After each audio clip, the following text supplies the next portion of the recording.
going through this process.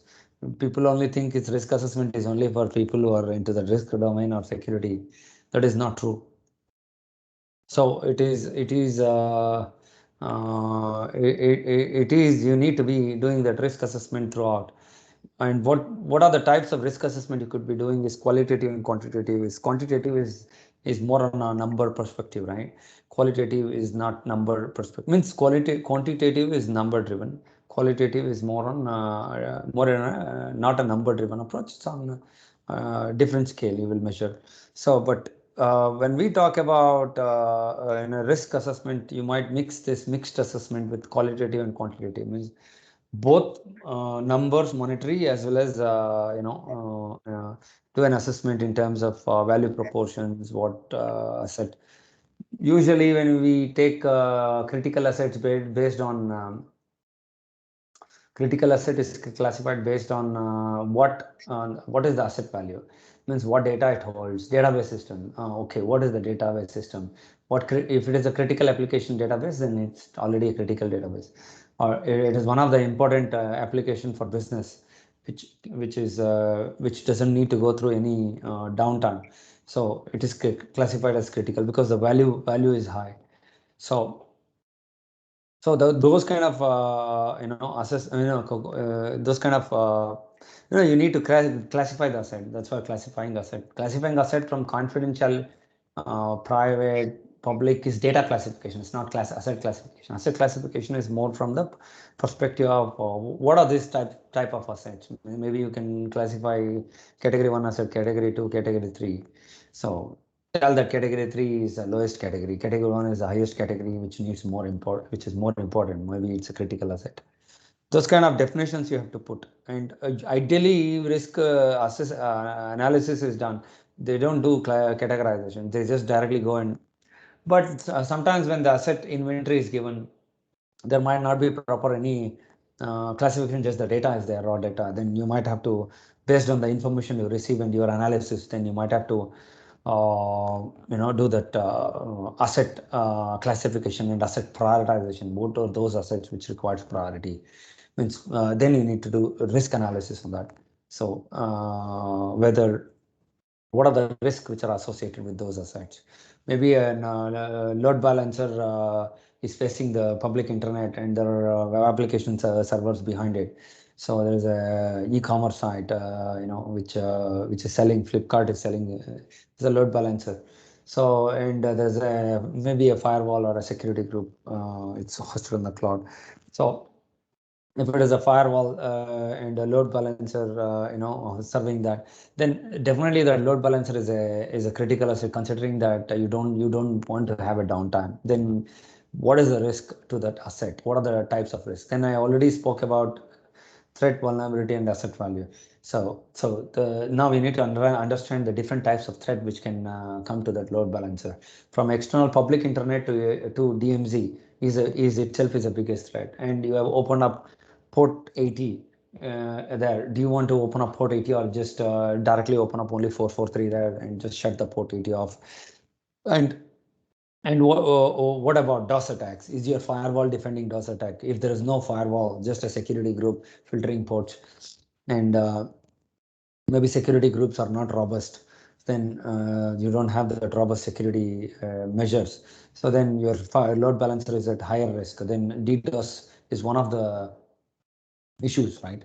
One of the threats. So what is the probability of having DDoS? Means how many, how much? It's like this. In last 1 year, you go back to the operation team, security operation. Last 1 year, how many times you had a DDoS attack?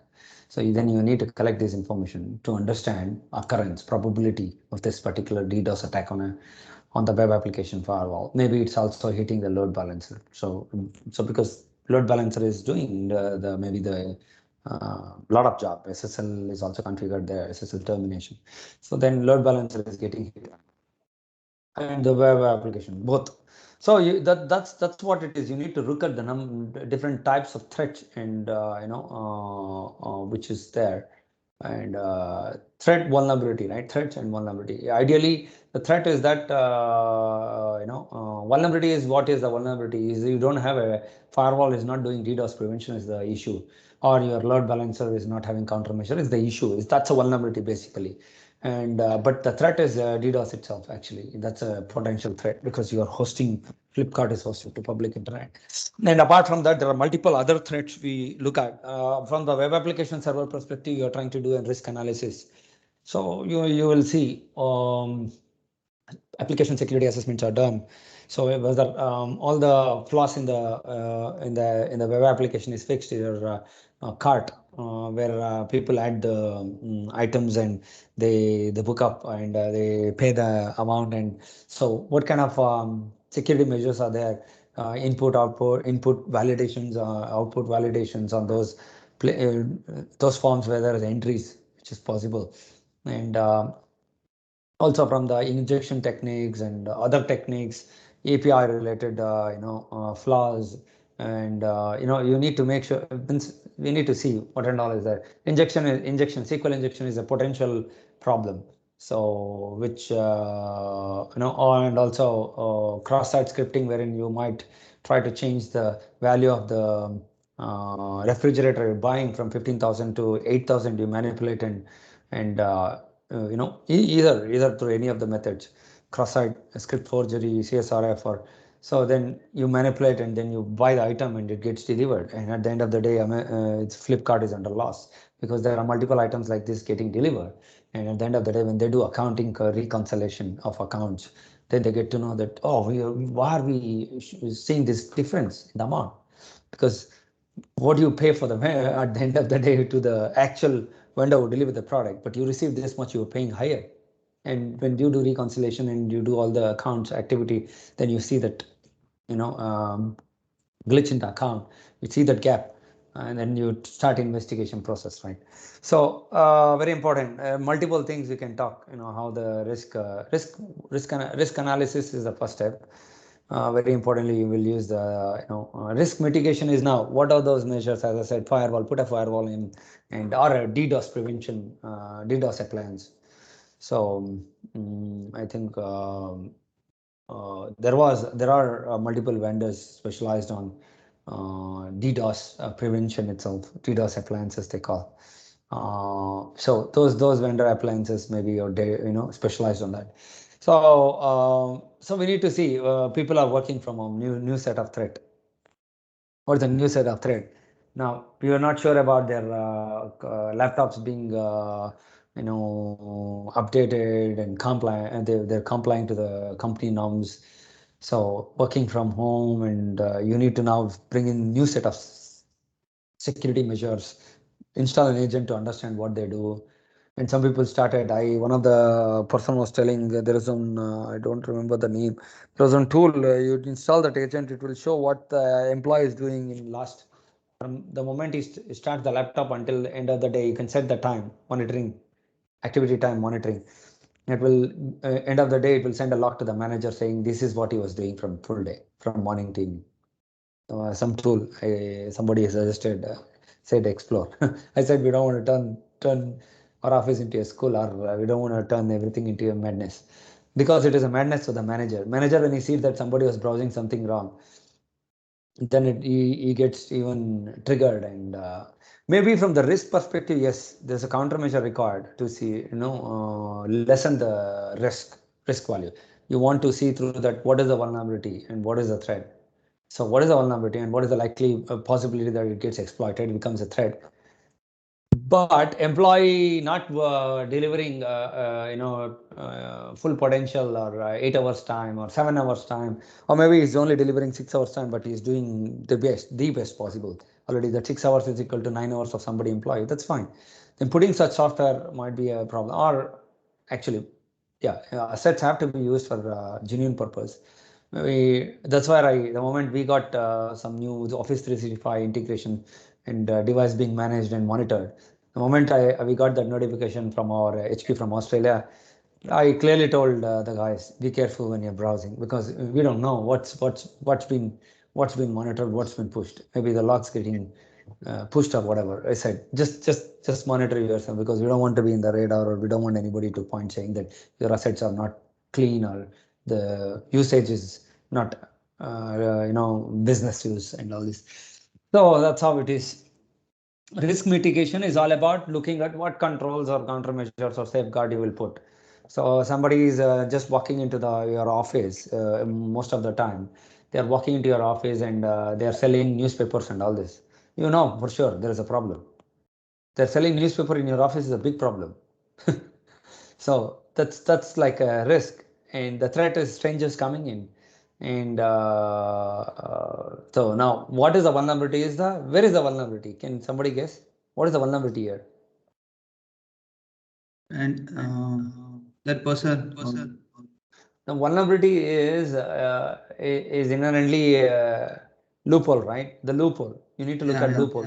Loophole is actually your office don't have a physical access control.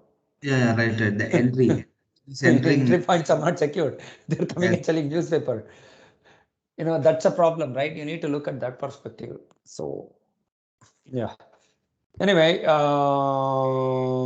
so that's the analysis. You need to analyze what is the threat, what is the vulnerability, and what could be the good countermeasure considering your business type, and maybe your budget and all this. Multiple factors comes into place. You might recommend few things, but not everything might fit into your budget also.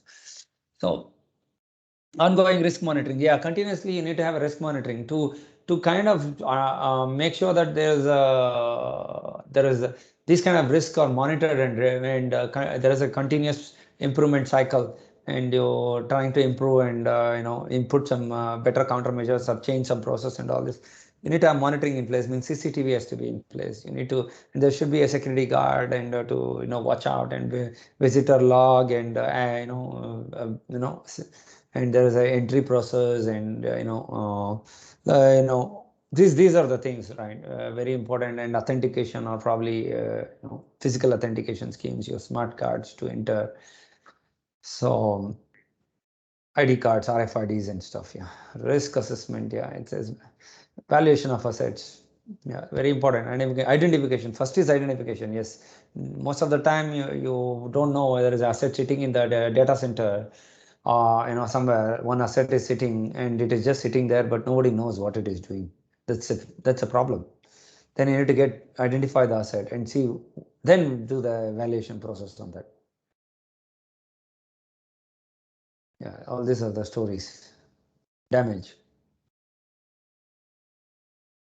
Yeah, very pretty much clear. Yeah, risk assessment is part of risk management. So it's one of the steps. Risk identification is the first step. So yesterday you guys have gone through, which one you went through? I think 30 and 53, right? Hang on. Let me do Google. I think NIST risk assessment, NIST risk management framework. 37R2.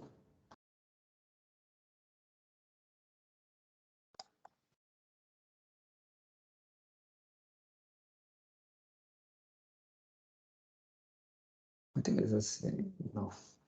We need that steps. Assess is here. Prepare, monitor, authorize. But we need risk identification as a first step. One.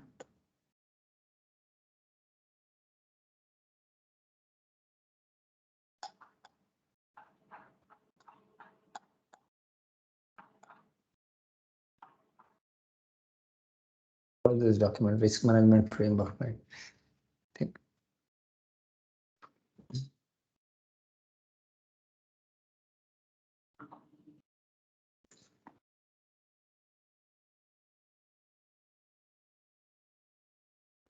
Yeah, I think 30.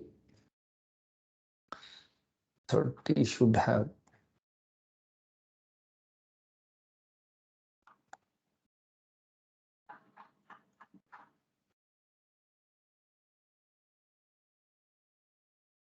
Yeah, this is the document we went through 30. But where is the, somehow we are missing the full process, right? RMF only should have. The first step is actually the risk identification process. We need to understand, sorry, asset identification or risk identification process. We need to identify the risk. Asset identification is first step. When you already started the risk process. I thought NIST had this clear flow in the document because I've seen through before. But unfortunately, it's not showing up here. We're just talking about this is also important. It's just you need to prepare and you need to. That's why I said categorizing the assets, right? And then very important is select. It starts from categorize, select, implement, assess, authorize, monitor. So now this one is not very good. There is one document somewhere on the NIST which talks about risk identification as a step. I'm sure it is there. Cybersecurity framework. Guide, I think. Guide for risk assessment, I think. This is the one. This is the same document. It's the same document. They put it as guide. Conduct. Identify.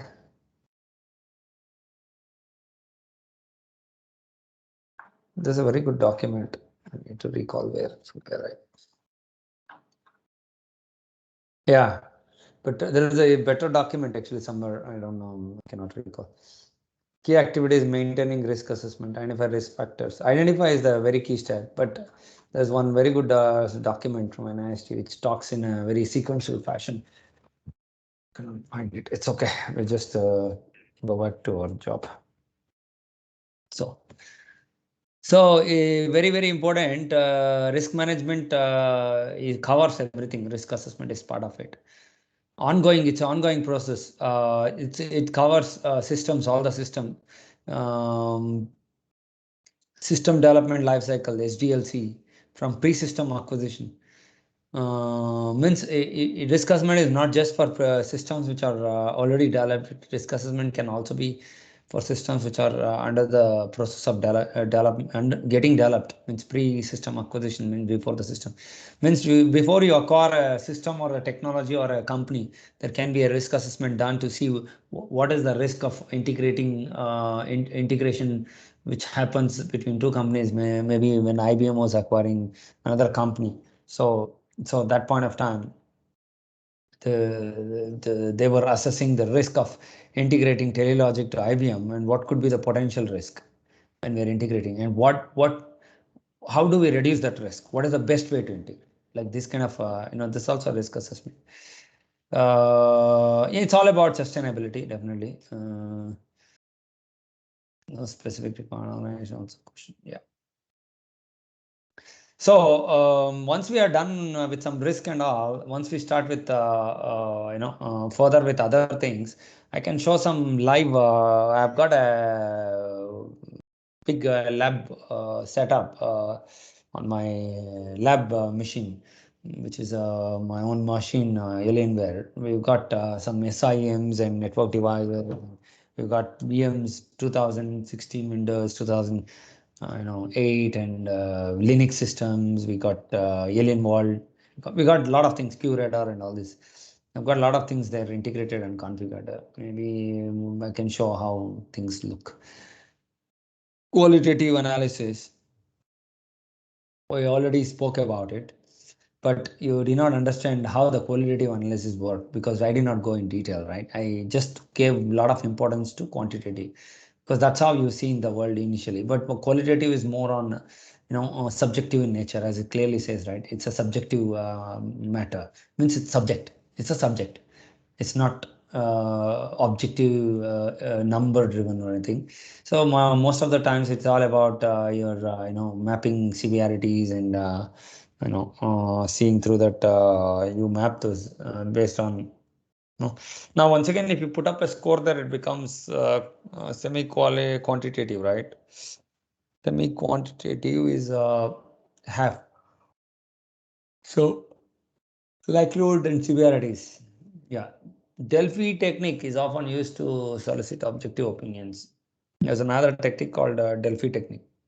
Opinions. So Delphi is an opinion-based technique. So you collect opinions. That's not quantitative. So go around and collect opinions and brainstorm. So quantitative is, once again, if you look at this quantitative and qualitative, there is a bit of a calculative effort, not bit, there's a lot of calculative effort when it comes to quantitative, but qualitative doesn't have that. But there could be qualitative can lead to a guesswork or a, work which is not accurate. We need to be very clear when you're doing qualitative analysis. So you need to have certain baselines for that. You cannot just do whatever and put whatever questions you want and just start, telling maybe based on the answers you derive. No, we say this is a very highly critical asset. Somebody might just tell that one system, because he loves that system, you might say this is the most critical asset because for him it is a critical asset, not for the business. So that's not the actually then the uh, true analysis. Mm, Cost benefit analysis. CBA is a very important approach, which is used in quantitative approach, right? CBA, because without you doing cost benefit analysis, you don't know what is the means when the asset is under hit by an attack or an asset is is down for a reason. What could be the impact and all this impact analysis, cost benefit analysis, is very important. So provides yeah, this opinion based, I clearly told you. Some those are qualitative ones and answers based, and so that's what I was talking. Going back to your operation team, security operation team, asking how many times we had a DDoS attack on our firewall to the pertaining to the web application we have hosted. How many times Flipkart went through the DDoS attack on their web portal? How many times SQL injection attack happened? And how many times we succeeded? How many times we failed? This is what we check back, right? Then we come across something called single loss expectancy and the annual loss expectancy. Means in a year, for a business perspective, it's all about loss. How much is the loss incurred by the business? How much is the profit? Your profit and loss is a very important part of any business. So to understand the single loss expectancy, means out of one DDoS attack and the web application Flipkart was not working for a few minutes, how much was the impact? See how many times such thing happened in a year. Is annual loss expectancy can be calculated through such value. I put it across straight. So there's a disaster. There is a tornado. There is a flood. Kerala went through, and there is a data center. The data center was flooded also. So damage was 50% of the facility, and the value of the facility was evaluated to let's take maybe 1 million or whatever, right? In such case, you need to means now probability of hitting in is 1 in 10 years. Means 10 years once it happened. Yeah, that might be the probability. Not every year we have a flood which which maybe you have put up a countermeasure. Then we need to see what you are trying to do. Based on the new countermeasure, then we need to calculate. So single loss expectancy is straightforward, actually. Exposure factor, EF we need to see. Now exposure factor, if in this case, right, you look at this 50%. Means 50% is getting damaged, and then actual value is this much, and then you come up with single loss expectancy. But what if it is occurring now, since it's once in 10 years, 1 by 10th of the ratio. But let's take, somebody says it happens just every year. We have this issue because we are in a very low region where there is a constant flood coming in. Then it's very clear, straightforward. No need to do this 1 by 10th. So that's how we calculate single loss. This is single loss expectancy and the annual rate of occurrence, annual rate of occurrence, recurrence or rate of occurrence, right? So that's gonna get you annual loss of expectancy. Oh, here we go. We were going there actually. I myself have put risk management methodology. This is the chart I was looking at. Hey, 830 only, but unfortunately the documents are not showing. It says NIST 830. Yes. I think we're stopping after this slide. We just stop here. Risk management is a big topic anyway. So very, very important risk assessment. Your network risk assessment should start with characterizing the systems or the network systems. So you need to understand based on hardware, software, system interfaces, data and information, what it has, and people and system mission. What is the mission? Why is the system sitting? What is the problem it is solving? How how much critical this asset is for the business. So output, system boundary, system function, system and data criticality, system and data sensitivity. Yeah, how much sensitive is the system also? What kind of sensitive data it has? All this will have to be taken into consideration while classifying system. Then you categorize the system and then start with a threat identification. That's what I told. Write down the top 5 threats, which were for your e-commerce module.